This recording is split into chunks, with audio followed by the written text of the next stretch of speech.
Sony vient officiellement de dévoiler sa marque de voiture, Afeela, en partenariat avec Honda, et ils en ont profité pour nous montrer ce joli petit prototype.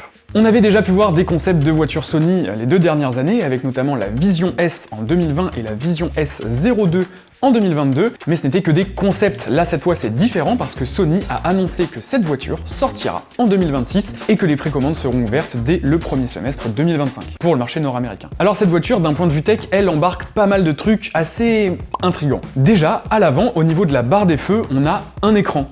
Ouais, un écran à l'extérieur de la voiture. Cet écran, il va pouvoir afficher la météo, mais également le niveau de charge, ça c'est plutôt cool, et aussi Spider-Man No Way Home.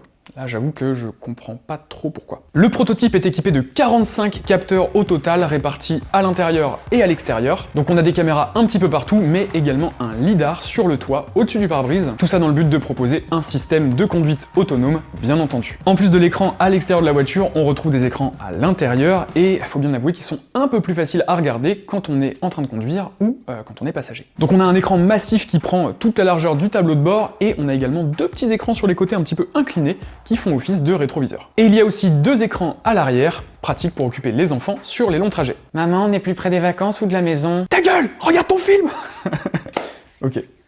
Alors malheureusement, on n'aurait pas de PS5 directement intégré à la voiture. Dommage, petite occasion loupée là quand même. Et donc pour l'instant, la seule voiture qui vous permet de jouer à Cyberpunk, ça reste chez Tesla. Mais tout n'est pas perdu, puisque Sony s'est également associé à Epic Games qui leur fournit l'Unreal Engine 5, qui est donc ce fameux moteur de jeu. Moteur qui sera donc utilisé pour l'infodivertissement et les animations qu'on trouvera sur les différents écrans de cette voiture. D'ailleurs, on sait que Qualcomm est également de la partie, donc à voir si ça ira plus loin par la suite.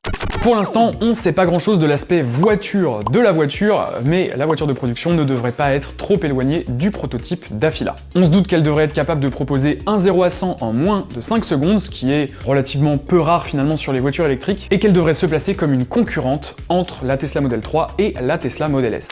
Alors vous, qu'est-ce que vous en pensez de cette voiture? Dites-nous tout dans les commentaires, en vrai ça m'intéresse. Moi perso, j'avoue le design, je suis pas ultra fan, je trouve que c'est peut-être un petit peu trop simple en tout cas à l'extérieur, mais l'écran à l'avant, c'est quand même assez marrant. Abonnez-vous à la chaîne pour ne rien louper, on va couvrir les grosses actus du CES, mettez un petit like si vous avez apprécié la vidéo, et je vous invite également à nous suivre sur tous les réseaux sociaux, vous avez les liens dans la description, et quant à moi je vous dis à la prochaine pour une nouvelle vidéo.